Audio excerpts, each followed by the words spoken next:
Hi everyone! I do hate that. Let me know if you want to get rid of it because I hate it with a passion. Or if you want to keep it, let me know.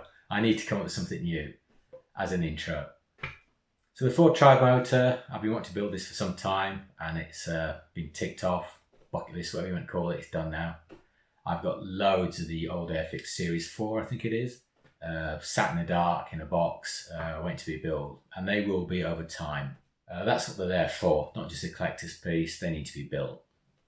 Also, I've got stacks of very large kits. I've got loads of trumpet kits, the 30 cent scale ones. I've got both the A10s, the twin seat and the single seat one, with loads of accessories and resin bits, which has probably shrunk over time now and probably won't fit. The Hind, Trumpeter Hind, desperate to build that. The Grumman Avenger, once again, loads of upgrades for it, sat there in the corner. It's just commitment. It's a big subject and it needs that commitment and interest in it. Airfix, loads of Airfix new kits sat there in the corner.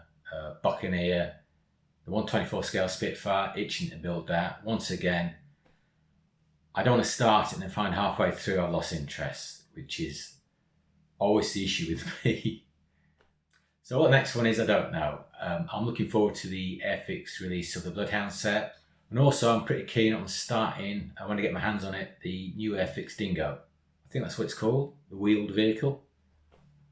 But I can guarantee the next build will be a more modern effort as far as tooling goes, definitely. I also want to thank everybody who's financially sponsoring this channel, or donating to it, should I say. Thank you very much, it's much appreciated. So, let's get on with this build. I hope you enjoy it, and I hope you like the end results. This is a 1968 release. Once again, some great box art. Parts, we'll look at them later. Decals, now there is a video about how I created some new ones to replace these. Typical sheet for the time.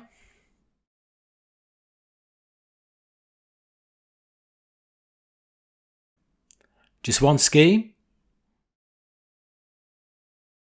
Let's take a closer look at some of the parts.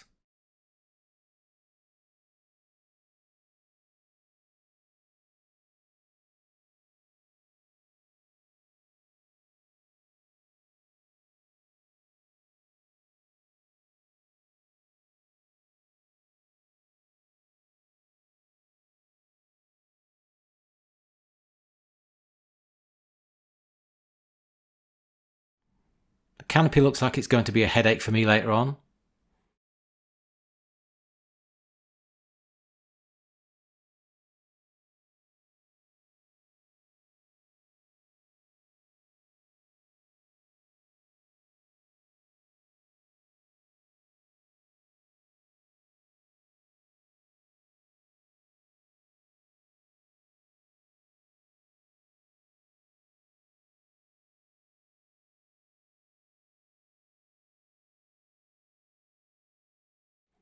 So all the parts have been cleaned up.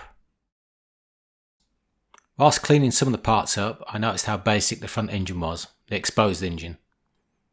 So I'll have to tackle that at some point. All the main pieces are cleaned as well. Another issue that needs addressing is the thickness of the trailing edge of the wing. It's far too thick. So I'll need to take a good amount of plastic off to improve that look. Now the clear parts have their issues. The windows have sink marks on them, but don't seem to spoil or distort the look from the inside too much. They're also a very good fit to the fuselage parts. So I'm not going to spend time rectifying these parts for the little improvement that might add. So the seats are my first job. Looking at photographs of some of the aircraft, it had what looked like wicker seats. I don't think so. But luckily most photographs had what seemed like armchairs, which looked like the Airfix parts, but with rounded backrests. So I'm just going to clip off the corners first, and then sand them round.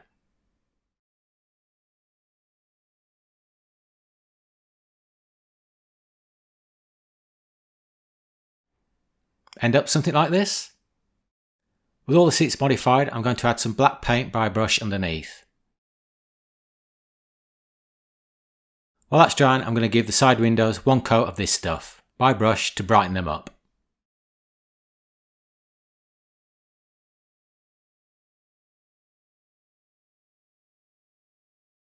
So back to the seats, and my first colour will be Tamiya's flat brown.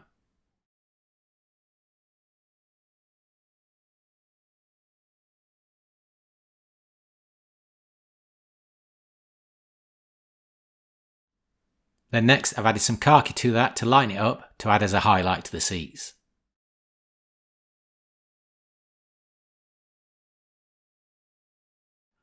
So with the paint dry on the seats, I need to add some headrest covers. Now I was trying to come up with a cheat, come up with an idea that would save me time. And as you can see, it failed miserably. It didn't work. So I ended up adding the headrest covers by brush. We got there in the end. So I'm making a start on assembling the internal parts.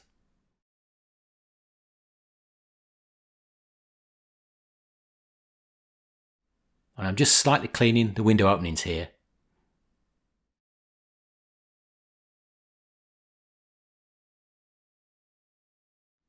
Clear parts added.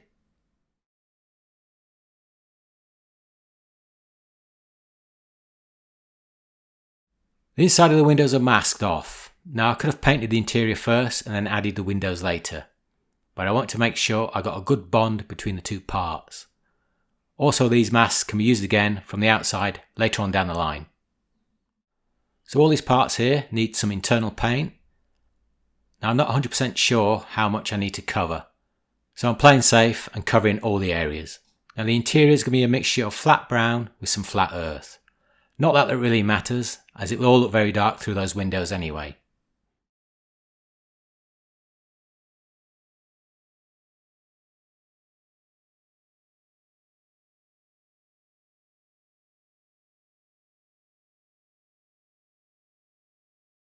So I'm taking care here, peeling those masks off carefully, because I'll need those later.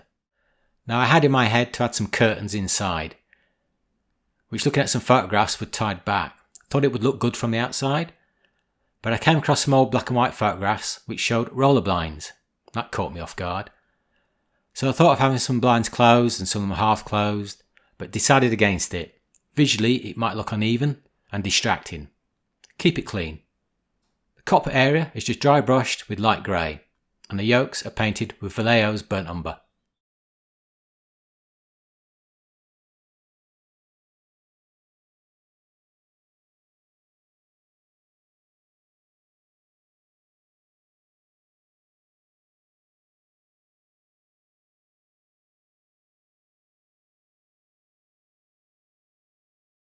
Now I need to add the wheel brace here, or strut, to the lower fuselage part, which isn't ideal.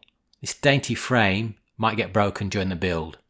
I also found that the width of this part was slightly too wide and needed trimming to fit against the lower fuselage part. I hope that's the right move and that it doesn't have a knock-on effect later. So I'm going to make a start on piecing this fuselage together. I was a little surprised to see where the seats ended, where they did.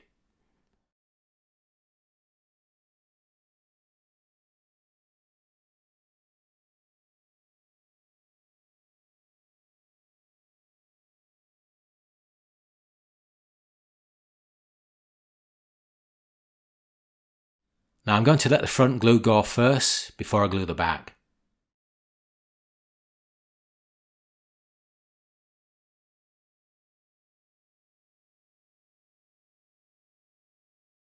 The top part, which isn't a bad fit.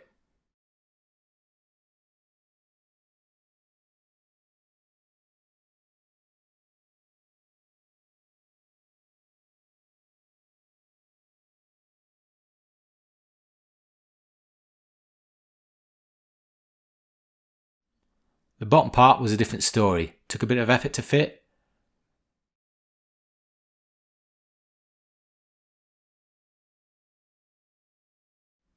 We'll need some filler for those hairline gaps later. So I've decided to add some Mr. Surfacer along the seams here, just to help fill with any imperfections or gaps, because this silver plastic is a nightmare and can hide a multitude of discrepancies. Now for the poor pilots, nicely detailed, but looking strangely odd. So with figures in this scale, I just add a base colour first.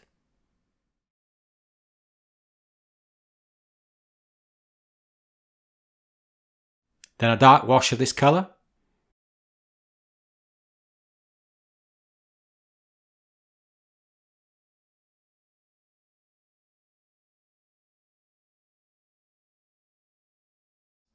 Then for the highlights, just a light colour dry brushed on.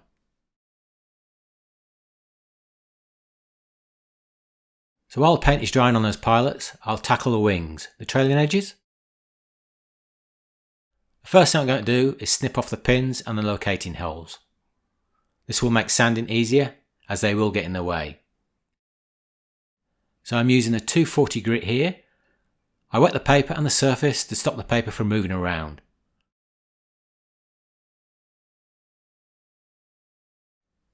I'm also using some blue tack on the wing. This will give me a better grip and apply an even pressure across the surface. Now I'm just sanding the trailing edge here, nothing else. The principle with this technique is light, even pressure and lots of patience, and always checking quite frequently. If I go too far with this process, the part will be ruined.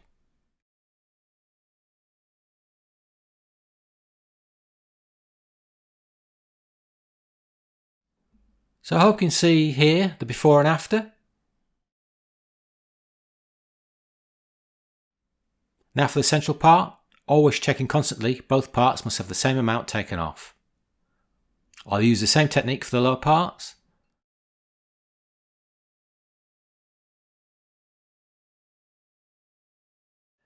Now for the luggage doors, I think that's what they are, I don't know. Once again with a bit of cleanup, it goes together nicely. Now even though I've taken the plastic off the wings, it didn't have a knock-on effect with the luggage doors opening and closing.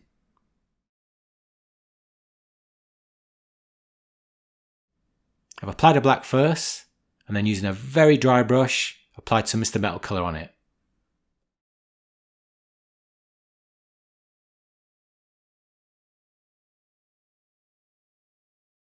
The last thing I'm adding here is Tamiya tape cut to shape and painted black.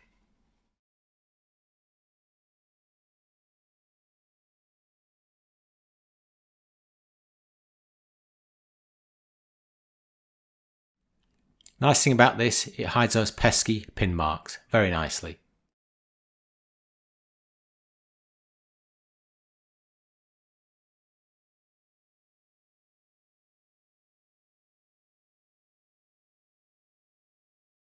Back to the pilots, I've added the base colour to the face, shirt and ties and shoes.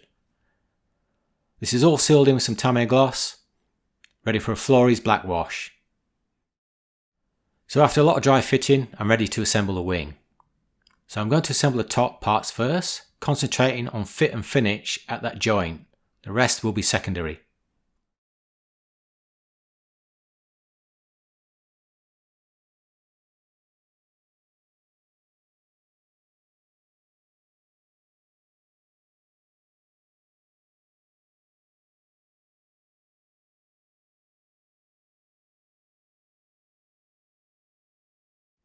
Now I'm only going to glue one side first. I'll let that dry before going on to the other side. Good fits, but I got a slight lip on the inside of that joint. Just a little light sanding here sorts it out. Ready to glue the lower wing parts. Now once again, not a bad fit, just some slight gaps here and there at the front.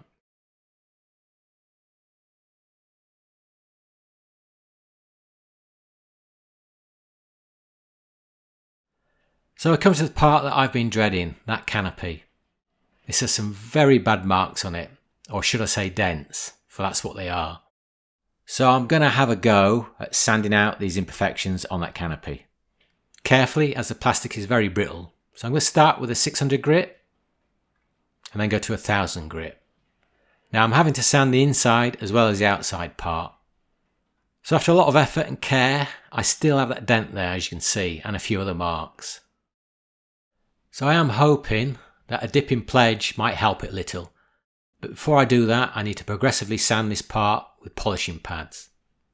Anybody who's interested, these are the ones I use. So I've dipped the part in pledge, and as you can see it's a slight improvement, but could do with a lot more work really. But with the sides of the part getting worryingly thin, I was scared of breaking this part, and then I'm in real big trouble. I had thought of cutting the sides out and replacing them with some plastic card cut to shape, but the joint would have to be spot on, and at this scale and being very fiddly, I've only got one go at this. So I chickened out and decided to leave it as is. Now back to those pesky pilots, now finished. I'll add them to the cockpit.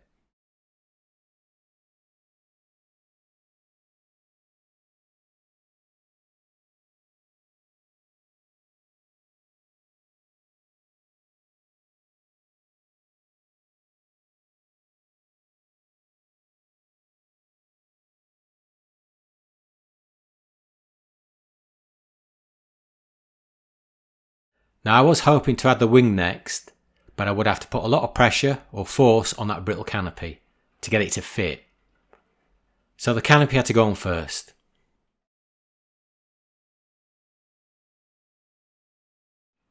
Dry fitting the wing, it looked like a good fit, until I came to glue it.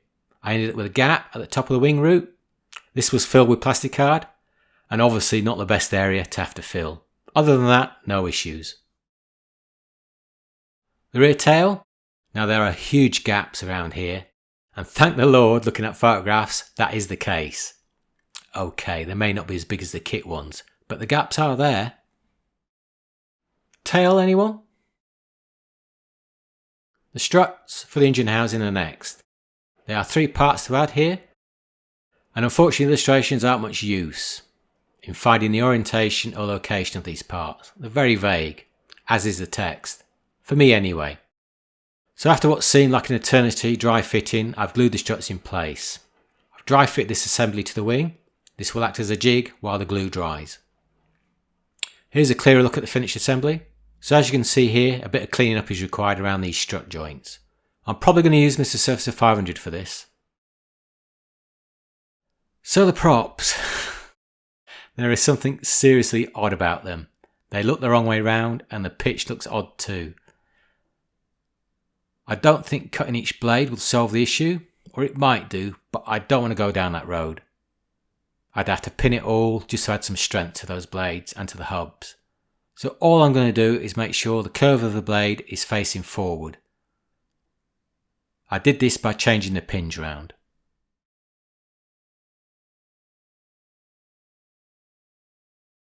So now for that main front engine, it's just too basic, especially for that front, being a focal point.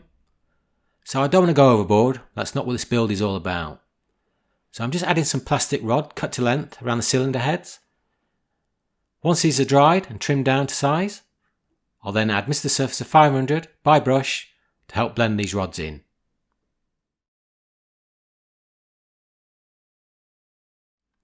So while that's drying, I'm going to test and see whether all this structure likes each other.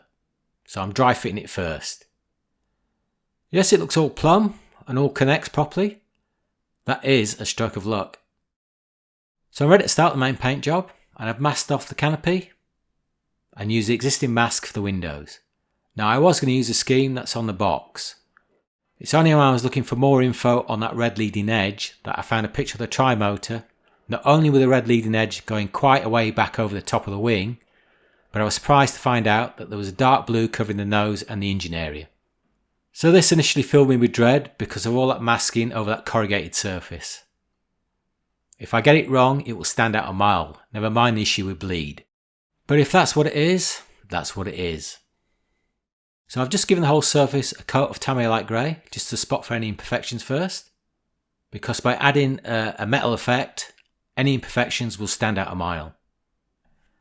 Now I know I'm teaching people here how to suck eggs, but painting over an acrylic paint with what I would call a hot product may cause issues or problems. In other words, a reaction to the acrylic paint. But with care, can be okay. It's just something I personally do. Don't ask why, I'm just old and set in my ways.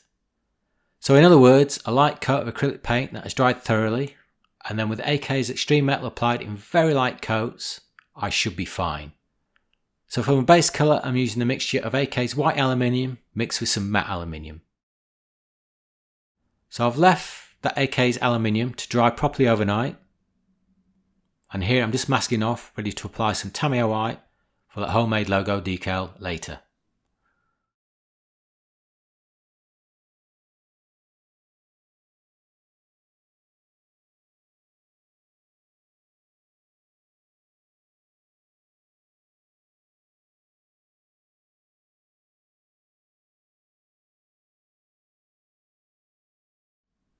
I'm just making sure that mask adheres to the surface by using a toothpick.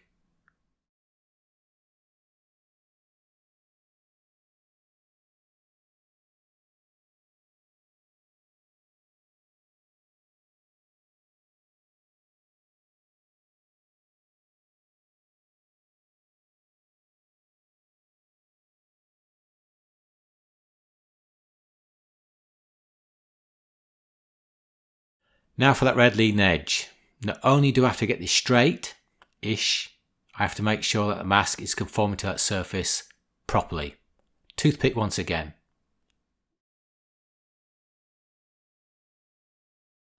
So I'm just using Tamiya XF7 red, and I've just left that a few hours to dry. So let's go for it, let's peel it all off.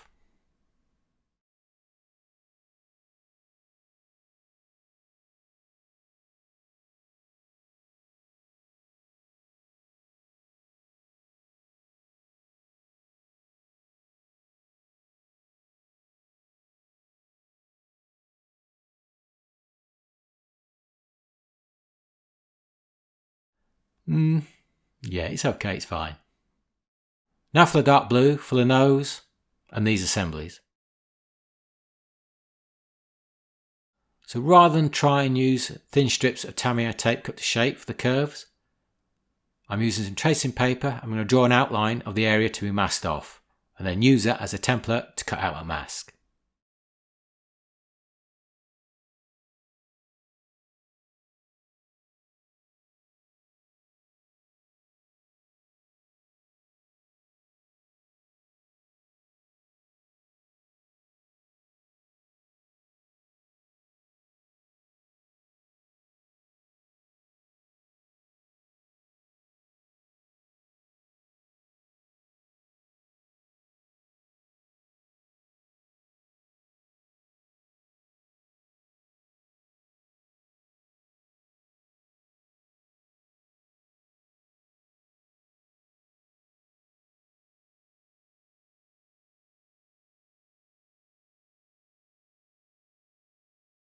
So all covered up, ready for the blue. I hope I've covered everything. Now the blue I'm using here is the same mix I used for the Rotodyne build. Looks okay to me, looks a good match. The struts and the rear tail struts are brush painted, it's a lot easier.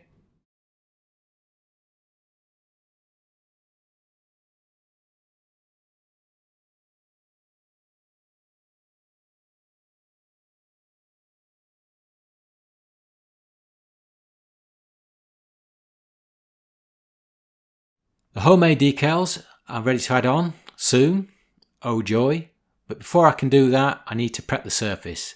Now usually I give it a light sand, but I can't do that with this surface, so I have to give it a gloss coat. Now I remember the Vallejo gloss being very good, but I can't for the life of me remember why I've stopped using it. So I'm just going to use the Tamiya gloss or clear instead. So with the gloss dry, and with my arsenal of special tools, I'll say that again. So with my gloss dry and my arsenal of specialist tools ready to hand, that may or may not help with the application of these homemade decals to that shed-like roof surface. So it's eyes down and let's get on.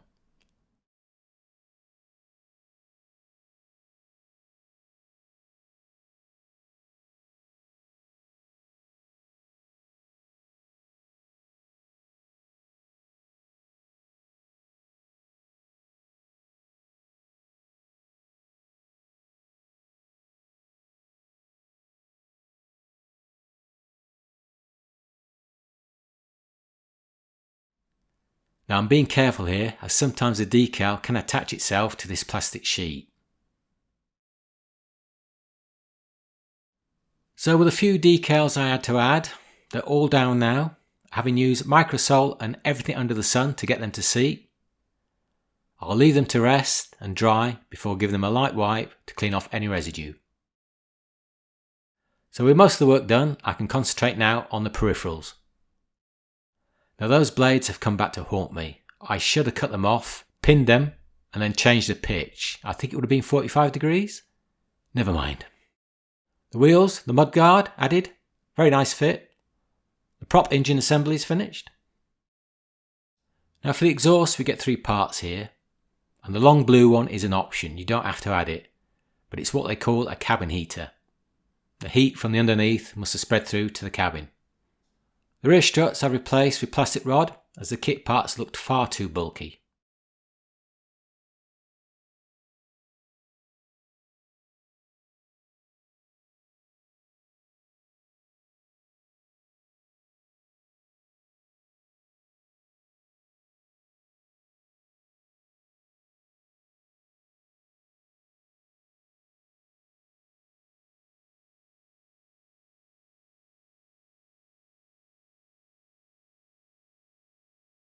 So that's everything added.